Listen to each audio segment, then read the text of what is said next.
تو میرے دوستو، دو تین باتیں آپ حضرات کے سامنے عرض کرتا ہوں۔ جیسا کہ میں نے ابھی گفتگو سنی ہے اور میں نے بات عرض بھی کی کہ یہی انداز گفتگو 1992 سے ہم سنتے آ رہے ہیں، لیکن کچھ حالات کا تقاضا ہوتا ہے جس میں کچھ تبدیلیاں لانی چاہیے۔ ایک وہ دور بھی تھا کہ جس میں ہم خطابت سنتے تھے طرز والی، خوش الہانی والی۔ ایک انداز وہ بھی تھا کہ جہاں جوش و جذبہ اور جلال کے ساتھ خطابت تھی، لیکن آج کے حالات متقاضی اس بات کے ہیں کہ ہمیں اپنی گفتگو کو مدلل بنانا ہے، کیونکہ نئے نئے فتنے کھڑے ہو رہے ہیں۔ جیسے ماشاءاللہ حضرات نے گفتگو کی ہے طلبہ نے کہ نئے نئے فتنے کھڑے ہو رہے ہیں۔ ان فتنوں کو روکنے کے لیے، ان کو توڑنے کے لیے ہمیں اپنے اندر مدلل انداز اختیار کرنا ہوگا۔ اپنی گفتگو کو دلائل کے ساتھ منوانے کے لیے ہم نے اپنے آپ کو تیار کرنا ہوگا۔ ابھی وہ لوگ طرز خوش الہانی یا جوش و جذبہ اور جلال بہت کم پسند کرتے ہیں۔ ہاں، کسی موقع پر وہ چلتا ہے، بعض دیہاتوں میں چلے جائیں وہاں خوش الہانی چلتی ہے، اور جہاں جذبات کا اظہار ہو تو وہاں جذبات بھی چلتے ہیں، لیکن عمومی فضا اس بات کی ہے کہ لوگ دلائل مانگتے ہیں کہ بھائی اپنا مدعا ہمیں دلائل سے پیش کرو، ہمیں دلائل سے سمجھاؤ، ہمیں مطمئن کرو۔ تو جو انداز آپ کا بھی ہے ماشاءاللہ، اسی انداز میں آپ تھوڑی تبدیلی لا کر اپنی تقریر کو اور اپنی گفتگو کو آپ مدلل بنائیں، تاکہ آپ اپنے سامنے والے کو اپنا موقف سمجھا سکیں اور اپنی بات پہنچا سکیں کہ بھائی ہم نے جو کہا ہے یہ دلائل کی بنیاد پہ کہا ہے، ہماری بات کچی اور کمزور نہیں ہے۔ جہاں گفتگو ہوتی ہے دلائل والی، وہاں آج کے لوگ، آج کا مجمع، آج کی عوام اس کو پسند کرتی ہے۔ جوش اور خوش الہانی کو وہ آج رواج نہیں ہے، اس کو وہ شہرت نہیں ہے جو پہلے تھی۔ اس لیے سب سے پہلے تو ہم نے یہ کرنا ہے کہ اپنی اسی انداز گفتگو کو ہم دلائل کے انداز میں لے آئیں۔ جو بیان ہمارا انداز ہے اس کو ہم ذرا مزین کریں۔ دوسری بات، آج ہمارے اندر جس چیز کی کمی ہے کہ ہم دوسروں کو تو خطاب کرتے ہیں، دوسروں کو تو بات سمجھاتے ہیں، لیکن یہ بات بھی ہمیں سوچنی چاہیے کہ جہاں ہم واعظ کریں، بیان کریں، تقریر کریں، وہاں سب سے پہلے ہم اپنے آپ سے خطاب کریں، ہم اپنے آپ سے مخاطب ہوں کہ بھائی جہاں آپ اس بات کے محتاج ہیں، آپ سے پہلے، سب سے پہلے میں محتاج ہوں، مجھے اس بات کی ضرورت ہے۔ آج ہر کوئی دوسروں کی اصلاح کے لیے نکلا ہوا ہے، تنظیمیں بن رہی ہیں، ادارے بن رہے ہیں، ٹرسٹ بنائے جا رہے ہیں، لیکن اپنی اصلاح کی فکر کے لیے آج کوئی بھی نہیں اٹھا۔ واعظ، مقرر، بیان کرنے والا وہ دوسروں کو سامنے رکھتا ہے، جبکہ سب سے پہلے اس چیز کا میں خود محتاج ہوں۔ میرے اندر تبدیلی آئے گی، میں اپنے آپ کو خطاب کروں گا اور پھر میں اپنی اصلاح کی فکر کروں گا، تو میرے اندر عمل آئے گا۔ جب عمل آئے گا تو میری بات کا سامعین پر اثر بھی ہوگا۔ تو میری دوسری بات یہ کہ آپ حضرات بھی کوشش فرمائیں کہ اللہ تعالیٰ آپ سے دین کا کام لے، آپ دنیا کے رہنما بنے، رہبر بنے، اور اللہ تعالیٰ نے جس کام کے لیے آپ کو منتخب کیا ہے، اللہ تعالیٰ اسی کام کو آپ کو آگے بڑھانے کی توفیق نصیب فرمائے۔ لیکن یہ آپ جذبہ بنائیں کہ سب سے پہلے ہم نے اپنے بیان کو، تقریر کو مدلل بنانا ہے، دوسرے نمبر پہ ہم نے اپنے آپ کو خطاب کرنا ہے، پھر دوسرے نمبر پہ ہم نے دوسرے سامعین کو خطاب کرنا ہے، بھائی میں آپ سے یہ بات خطاب کر رہا ہوں، یہ آپ سے بیان کر رہا ہوں۔ اور تیسرے نمبر پر جہاں آج کی حالات کی ضرورت ہے وہ یہ کہ ہمارے تقریر میں سادے الفاظ ہونے چاہیے، مشکل الفاظ نہیں۔ ہمارے جو اصطلاحی الفاظات ہیں وہ ہم تقریروں میں بولتے ہیں تو عوام کو ان کی سمجھ نہیں آتی۔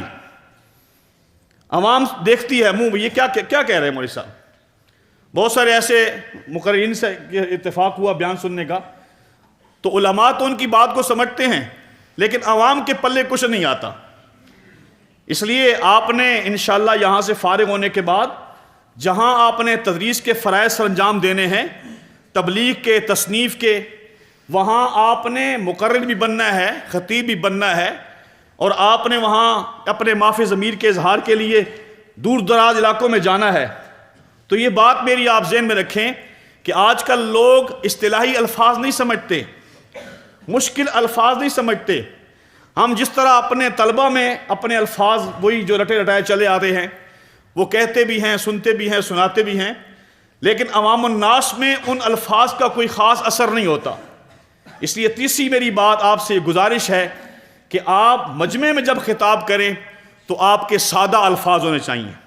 اس کی زندہ مثال شیخ الاسلام حضرت مفتی محمد تقی عثمانی صاحب دامت برکاتہم العالیہ، اللہ نے آپ کو کتنا علم دیا ہے، ہر زبان پر مہارت رکھتے ہیں آپ، لیکن اس کے باوجود آپ کی جو تقریر ہوتی ہے بالکل سادی، کوئی دوسری زبان کا لفظ ہی نہیں ہوتا، اپنی اردو کے سادے الفاظ ہوتے ہیں، لیکن الحمدللہ مجمع پر ایک اثر ہوتا ہے۔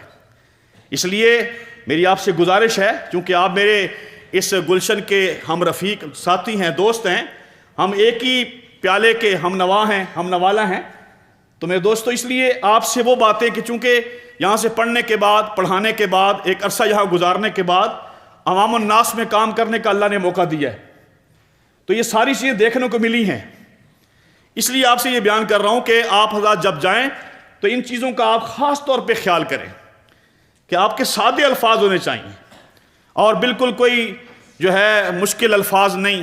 وہاں لوگ جو ہے اس کو پسند نہیں کرتے، بلکہ لوگوں کی توجہ ہی ہٹ جاتی ہے۔ تو میری یہ چند گزارشات تھی جو آپ کے سامنے رکھی ہیں۔ اللہ نے آپ کو موقع دیا ہے، آپ کا مادر علمی ہے، اللہ نے آپ کو قابل اساتذہ عطا فرمائے ہیں، محنتی استاد عطا فرمائے ہیں، اور اللہ تعالیٰ نے آپ کو ایسے اساتذہ اور ایسا ادارہ عطا فرمایا ہے کہ جہاں ہر رخ میں، ہر دینی شعبے میں آپ کی رہنمائی کی جا رہی ہے، اس کو آپ غنیمت سمجھیں۔ اور چوتھی بات جو میں آپ سے عرض کرنا چاہتا ہوں، جس سے میں اس سے جو ہے جڑا ہوا ہوں اور میں مبتلا بھی ہوں، ہمارے بہت سارے قابل علماء ہوتے ہیں، اساتذہ ہوتے ہیں، وہ فراغت کے بعد رخ مختلف اختیار کر لیتے ہیں۔ ان کی ایک سوچ یہ ہوتی ہے کہ جو زیادہ قابل ہو کہ بھائی میں تو پروفیسر بن جاؤں، یونیورسٹی میں چلا جاؤں، کسی بڑے ادارے میں چلا جاؤں، اچھی تنخواہ مل جائے، یا یہاں نہیں تو بیرون ملک چلا جاؤں، ٹھیک ہے، اچھی بات ہے۔ یا کچھ اور طلبہ ہوتے ہیں اللہ نے ان کو قابل بنایا ہوتا ہے تو وہ اپنے آپ کو مدرسے میں مدرس کی حد تک محدود رکھتے ہیں۔ آپ نے اپنے علم کو منجمد کر دیا، قید کر دیا۔ آپ سے گزارش یہ ہے، اساتذہ کی موجودگی میں ایک طالب علم کی رائے ہے کہ اللہ نے آپ کو علم دیا ہے، آپ نے پڑھا ہے، آپ نے سیکھا ہے، اللہ تعالیٰ آپ کو دین دنیا میں ترقیاں نصیب فرمائے۔ جس طرح آپ فارغ ہونے کے بعد آپ اچھے لیکچرار بنیں، اچھی بات ہے، آپ اچھے مدرس بنیں، لیکن اس کے ساتھ ساتھ میری ایک گزارش یہ ہے کہ اللہ نے آپ کو علم دیا ہے، اس علم کی ترویج و اشاعت کے لیے آپ اپنے آپ کو مسجد کا امام اور خطیب بھی بنائیں۔ ہمارے اندر بہت بڑی کمزوری ہے، کیونکہ یہاں تو ہمارے پاس جو ہے نا طلبہ ہوتے ہیں جو الحمدللہ شوق سے آتے ہیں، جذبے سے آتے ہیں، ان پر ہم محنت کرتے ہیں۔ وہاں مسجدوں میں ہم نے بے طلبوں کو لینا ہے۔ ایسے ایسے مسائل، ایسے ایسے حالات پیش آتے ہیں کہ ہم مدرسے میں ساری زندگی گزارتے ہیں، پڑھتے ہیں، پڑھاتے ہیں، لیکن جب عوام الناس سے ہمارا پالا پڑتا ہے تو ہم اپنی عوام کو مطمئن نہیں کر سکتے۔ کیوں؟ اس لیے کہ ہم نے اس فیلڈ کو دیکھا سمجھا ہی نہیں ہے، محنت کا میدان ہی بنایا کہ وہ ہماری محنت کا میدان ہے کہ نہیں۔ تو میرے دوستو، مساجد ہمارے پاس بڑے مراکز ہیں، ان پر جو ہم کام کر سکتے ہیں عوام الناس کے اندر، میرے دوستو اور کوئی موقع ہمارے پاس نہیں ہے۔ آپ دیکھیں آج کے دور میں جتنے بھی باطل فرقے ہیں، ان تمام کی کوشش یہ ہوتی ہے کہ ہم عوام الناس کے اندر کوئی اپنا ادارہ بنائیں، اپنی مسجد بنائیں۔ عوام الناس جہاں مجمع زیادہ ہو، جہاں لوگوں کی کثرت ہو اور لوگوں کی آمد و رفت زیادہ ہو، وہاں ہمارا ایک مرکز ہونا چاہیے تاکہ لوگوں کو جو ہے ہم بڑی آسانی کے ساتھ اپنے جال میں لے لیں۔ تو میرے دوستو، دین دشمن، فرقہ باطلہ اگر یہ کوشش کر سکتے ہیں تو ہم اللہ کے نبی حضرت محمد مصطفیٰ صلی اللہ علیہ وسلم کے صحیح وارث اس کام کو کیوں نہیں اختیار کر سکتے؟ اس لیے جہاں آپ اچھے سے اچھے عہدے پر جائیں، اللہ آپ کو عالم بنائے، اللہ آپ کو مقرر بنائے، محدث بنائے، دین کا دائی بنائے، ہر کام میں اللہ تعالیٰ آپ کو ترقی نصیب فرمائے۔ تو میرے دوستو، یہ عوام الناس پیاسی ہے، جاہل ہیں، ان کی رہنمائی کرنے والا کو صحیح نہیں ملتا، اور پھر جو ہے سوچ کیا ہوتی ہے، کہتے ہیں کہ جی فلاں باطل فرقے نے، فلاں نے آ کے لوگوں کے ذہنوں کو خراب کر دیا۔ تو ظاہر بات ہے، جب ان کو خالی میدان ملے ہے تو انہوں نے تو محنت کرنی ہے۔ جب ہمارے قابل مدرس، قابل علماء اور دین کے صحیح وارث اس مشن کو لے کر نہیں نکلیں گے تو باطل لوگ تو خود بخود محنت کریں گے اس پر۔ تو میرے دوستو، یہ وہ باتیں ہیں کہ جن کے ساتھ میرا ایک عرصہ گزرا ہے، اور الحمدللہ میں جہاں بھی تدریس کرتا رہا، میں نے اپنے ذوق کے ساتھ مسجد رکھی ہے، اور بعض دوست میری طبیعت کے واقف بھی ہیں، تو الحمدللہ اپنی مسجد میں رہ کے باطل لوگوں کے ساتھ مقابلہ کیا، ان کو مدلل جواب دیا، اپنے ساتھیوں کو مطمئن کیا۔ وجہ کیا تھی کہ شروع سے میرا تدریس کے ساتھ، تعلیمی کے ساتھ ساتھ میرا مسجد کے ساتھ اور خطابت کے ساتھ اور مسجد کے ماحول کو بنانے کے ساتھ شوق اور جذبہ رہا ہے۔ آج میری کوئی پریشانی نہیں ہے، اور کئی حالات ایسے آتے ہیں، دوست رہنمائی لیتے ہیں کہ جی ہم مسجد میں گئے، فلاں جگہ ہمیں مسجد میں موقع ملا ہے خدمت کرنے کا، لیکن وہاں تو سارے ایسے لوگ ہیں کہ جو عجیب قسم کے اعتراضات کرتے ہیں، ہمارے پاس جواب ہی نہیں۔ اب اس وقت ہمیں فکر پیدا ہوتی ہے کہ ہم مطالعہ کریں، ہم تیاری کریں، ہمارا شوق ہونا چاہیے۔ اگر یہی ہم جذبہ اپنے تعلیمی زمانے سے ساتھ لے کر چلیں تو انشاءاللہ جب ہم اس میدان میں اتریں گے، ہمارے لیے کسی قسم کی کوئی پریشانی نہیں ہوگی، ہمیں کوئی بھی غلط آدمی کسی قسم کی غلط باتوں سے یا غلط دلائل سے وہ متاثر نہیں کر سکتا، دبا نہیں سکتا۔ انشاءاللہ ہم اللہ کی مدد سے غالب آ کر رہیں گے۔